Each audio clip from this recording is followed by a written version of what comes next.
Hello and welcome to another Sprues and Brews unboxing. So first of all, I want to say a massive thanks to Games Workshop for sending us a free review copy a little ahead of time to check out and paint up for the site.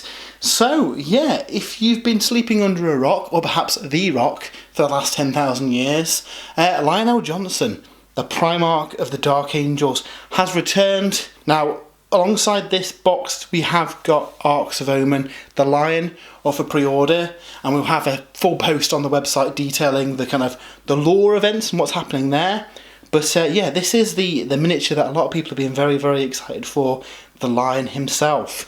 It looks like this comes with 3 Blade Guard veterans to accompany the Lion to battle. So I don't know if this is like a limited release, maybe just during the Arcs of Omen series, and then later on he gets sold by himself. Don't know the details of that, but it's quite nice. I fancy doing a bit of a Deathwing force with the Lion coming back. So a couple of Blade Guard in there to kind of make a start point is really cool, and I'm sure they'll act as a pretty good bodyguard unit for him anyway. Again, if you've not seen the kind of previews on Warhammer Community, there's a few different head options on here as well. So you can have him with the bare head, with a robe covering it, a robe covering the helmeted head, or his full-on helmeted head with the little wings on there. So in this video, what we're going to do is have a look at the kit itself, see how it goes together, see what things might be useful for making this easier to paint as well, because it is a big elaborate model, and I'm probably going to try and do it in a few sub-assemblies. See if the heads are interchangeable maybe as well, because I quite fancy painting up a couple of the heads. And then in the second half of the video, we'll probably talk a little bit about the lore events from Arcs of Omen the Lion, and I'll also have the finished painted model, hopefully, to show you guys. I'm going to be cracking on this over the next couple of weeks as we're filming this. For you guys, we'll just seamlessly jump ahead to the future and see what he looks like finished, but I want to try and do a decent job on this guy because, well, he deserves it. He's a Primarch, isn't he? So without further ado, should we crack this open and see what comes in the box? We've got bases, quite a big base. I think that's a similar base that Abaddon and Gullum are on, so that 50-60mm base, something like that. We've got the sprues for the Blade Guard and the sprues for the Lion himself. So we'll just put him to one side for now, and the instructions for them. I also believe in this box there's a pack of art cards as well. So we'll crack this open up and have a little look at those in a little bit as well. And there is a Dark Angel transfer sheet too for decorating up the Blade Guard. So we'll have a quick look at the Blade Guard. These are the multi-part kits, so it's not the push-fit ones from the Indomitus box or anything like that. It is the full kit, which is handy. We don't need to look into them too much because I'm sure we've all seen those by now. The star of the show is Lionel Johnson himself, the Lion, and yeah, this is going to be a really, really fun model to paint up. There's loads of detail on his base, and like I mentioned earlier, we have got those multiple head options too. Luckily they're all kind of a single piece, the head, so you could probably paint these up on the frame to make things a little bit easier. You might need to just cut away these 2 kind of little bits here, otherwise you'll be touching it up later on when you come to attach it to the head. The bottom bit should just glue straight onto the kind of connecting point, so yeah, you can probably leave them quite separate. And again, the helmeted head there. Now, as we'll see in the instructions in a little bit, there is a little bit of variance you need to do to the backpack. You actually leave the halo off if you're doing that head. So as part of this, I'll see how kind of feasible it is to make all of the heads swappable. I've got a feeling that the non-helmeted heads, so those 3 with the hood, well, the 2 with the hood and the bare one, they should be fairly easy to switch between. If you want to make all 4 of the heads swappable, you're going to have to do something with that halo, either leave it off or do something with magnets maybe, but it might be a bit small for that. So that's the first of the frames. We've also got this one here, and he's got quite an ornate backpack on this one as well. Again, we'll see this better when we go into the instructions of how it goes together, but I do think it's going to be quite a detailed model. You're probably going to want to leave it in a couple of bits just to I guess make the most of it. It does look absolutely gorgeous though. We've got the Emperor's shield there. Really, really cool. As for painting this guy, I don't know. We'll wing it.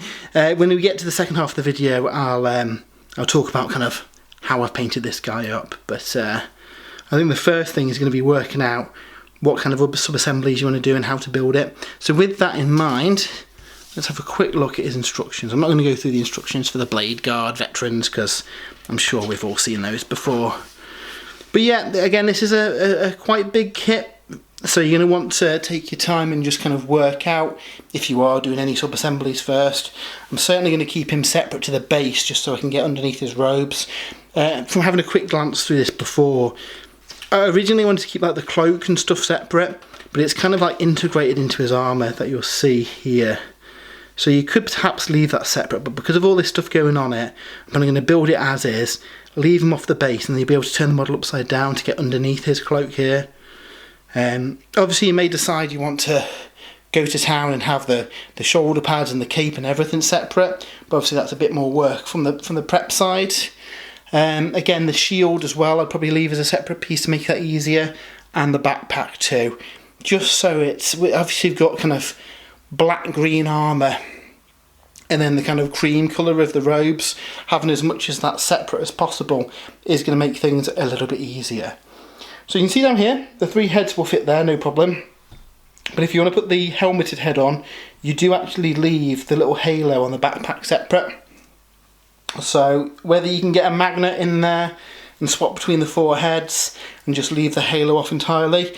I quite like visually the look of the halo behind his head though, so yeah, we'll see. Again, in the second half of the video I'll talk about the kind of the building experience. At the minute I'm just kind of speculating based on the instructions. And then yeah, the base and the watchers I'll probably keep as a separate piece as well.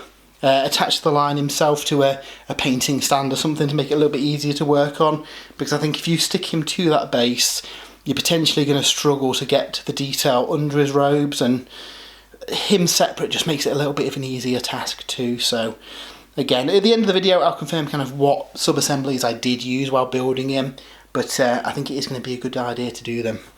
Now it does include some stats on the back of the instruction manual.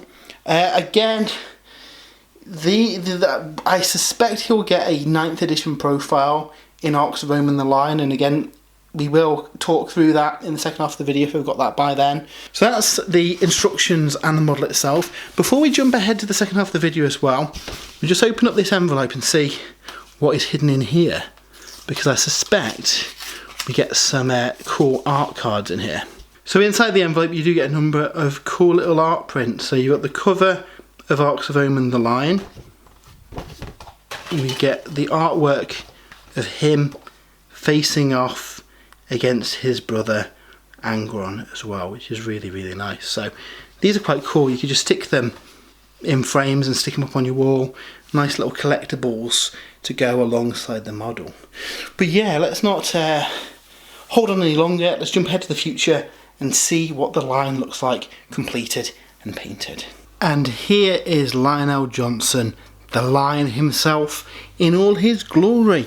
I had such fun painting this guy up. I'm going to take my time on him, do a bit of a better paint job than I normally would. I normally try to crack things out pretty quickly for the videos, but yeah, I'm going to take a little bit of time on this one because this one's a little bit of a special model, isn't it?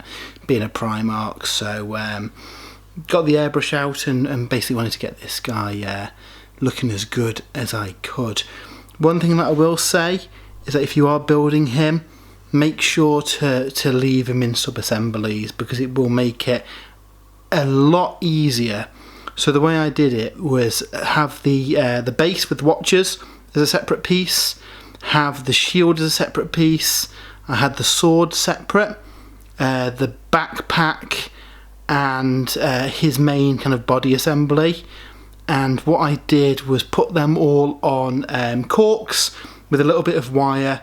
It just made it a lot easier to paint all those parts individually.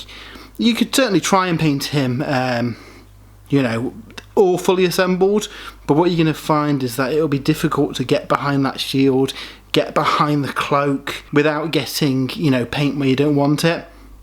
And with such a kind of a cool looking model like this, it's definitely worth taking the time to get him right, really.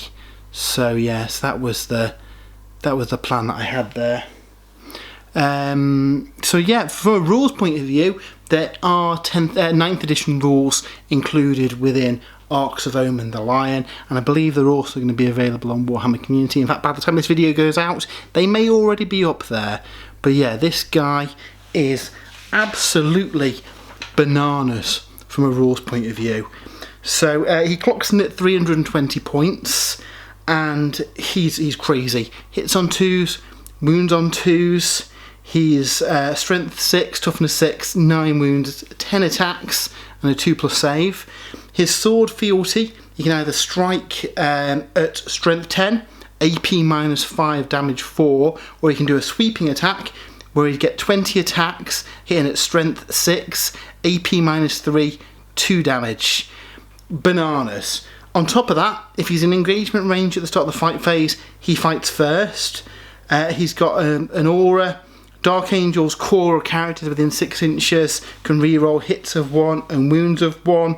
He is indeed a Dark Angel character himself, so he is hit on 2s, rerolling 1s. Most things will be wounded on 2s, rerolling 1s.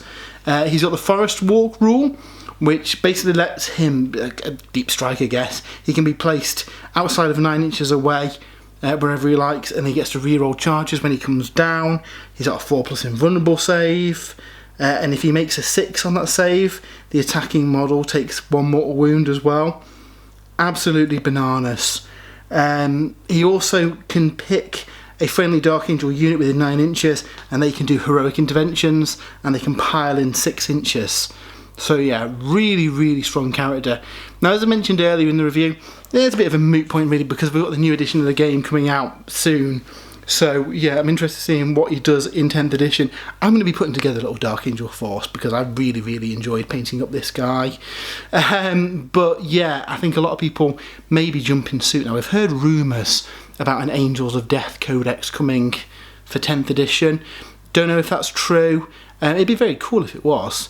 I know Jay would be very excited because he's a Blood Angel player, and I've got to represent the forces of Caliban with a Dark Angel.